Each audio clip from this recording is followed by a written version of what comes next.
teman-teman. Lidi. Nah ini ya, nah gitu, untuk menggerakkan kepalanya. Ini sudah keliangan teman-teman, sudah 2 tutup botol saya kasih, sudah keliangan. Nah itu pentingnya, karena foto ikan koi itu nggak mudah teman-teman. Jadi biar ikan nggak berontak. Dan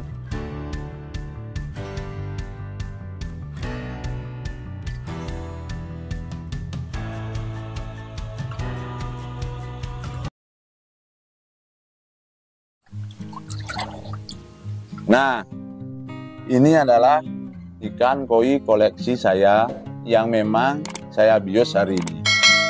Nah, caranya membius ikan koi gampang teman-teman. Ini sudah saya bius.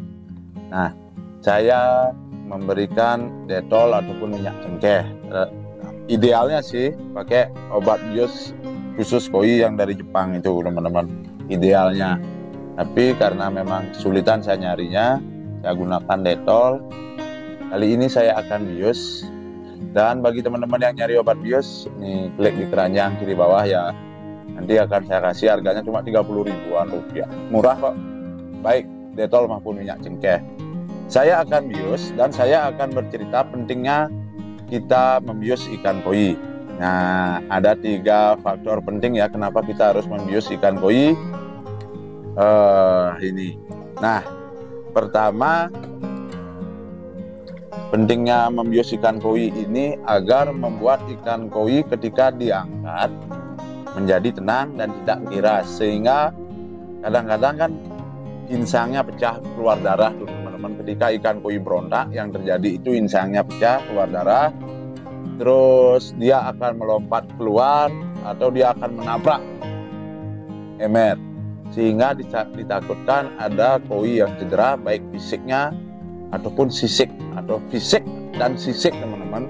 Kalau nabrak emer tuh mulutnya pasti agak bengkok dia. Kalau loncat keluar, sisiknya yang kena. Nah itu ya teman-teman. Jadi ketika angkat ikan koi agar lebih tenang, itulah pentingnya obat bius ini. Nah kenapa sih ikan koi diangkat kan begitu kan? Ada beberapa faktornya, nanti akan saya jabarkan. Itulah ya 3 hal yang akan saya jabarkan teman-teman ke teman-teman, kenapa pentingnya mengangkat ikan koi dan membius ikan koi. Pertama, untuk keperluan kontes. Nah, rata-rata foto ikan koi itu nggak gampang loh teman-teman. Ketika memfoto ikan hidup ini kita harus memakai, kalau mau yang bagus ya, kalau isi peneduh payung itu biasanya isi lighting baru dipoto teman-teman. Nah itu. Nah dan harus menggunakan alat bantu. Ini alat bantu saya. Nah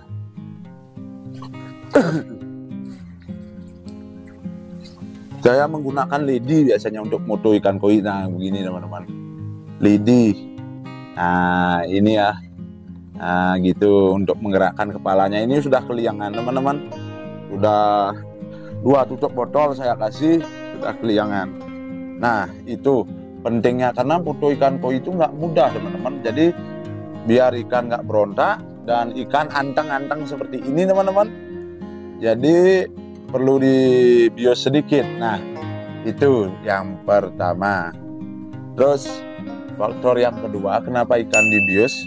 Karena ingin mengecek kesehatannya. Misalnya nih ada sisik yang terserang aeromonas, ikannya sudah agak bengong, kita langsung bius, langsung cek nih badannya, langsung cek nih insangnya, langsung cek nih biasanya matanya, kalau kena jamur insang itu belau ya, atau dalam matanya itu teman-teman.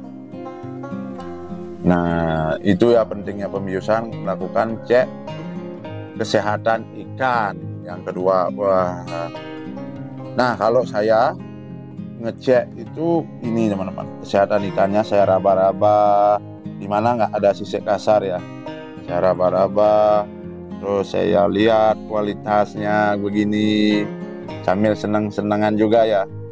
Nah saya ukur teman-teman, ukur itu untuk mengetahui perkembangan ikan koi. Nah dan cek kesehatannya, cek matanya. Biasanya untuk ngecek insang tuh saya balik ikannya, saya cek. Nah, kalau insangnya aman, berarti sudah aman. Kebanyakan sih jamur insang itu yang tidak terdeteksi, teman-teman. Kalau Aeromonas kan kelihatan. Jamur insang itu ikan sehat, segar bugar, ntar mati berjamaah matinya, teman-teman. Agak sulit, jadi harus dicek satu persatu seperti ini, diangkat, dibius dan dicek. Nah, selanjutnya untuk keperluan pencabutan kutu, utamanya itu teman-teman kutu jarum nih yang nggak bandel nih. Kalau kutu kura-kura, ketika dia kasih obat, baik itu dimilin atau kutu blast, nanti saya lampirkan linknya di keranjang ya teman-teman. Sekali aja kutu kura-kura itu sudah mati. Nah, yang paling bandel itu adalah kutu jarum ini teman-teman. Biasanya di sini teman-teman. Di ekornya kutu jarum. Di ekornya ada, terus di sirip-siripnya kutu jarum tuh.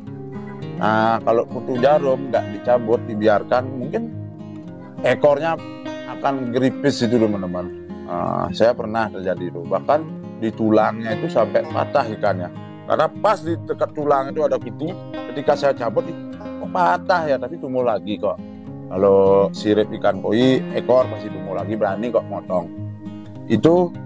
Terus yang terakhir teman-teman, untuk keperluan ngangkat bios ikan koi ini adalah keperluan ukur size.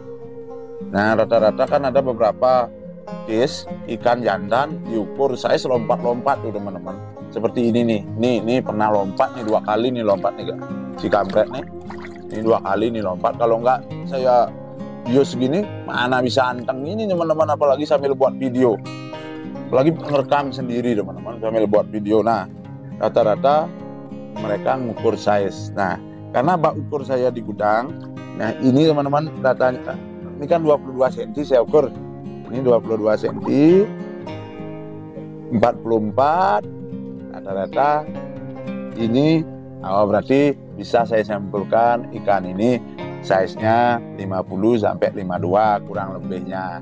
Nah, itu teman-teman untuk keperluan angkat ukur ikan koi, sehingga ada perbandingan ya, ada progres.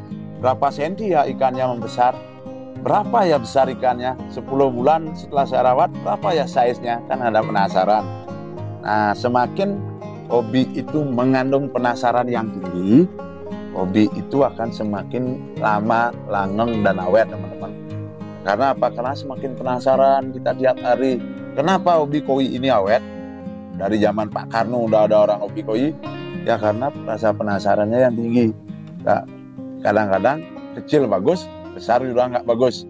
Kadang-kadang kecil ikannya jelek, besar jadi bagus, jadi mahal. Itu teman-teman.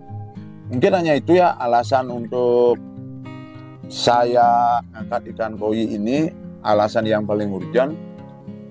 Bagi teman-teman yang perlu pakan koi, perawatan koi, dan yang berhubungan dengan koi, klik aja di keranjang di kiri bawah.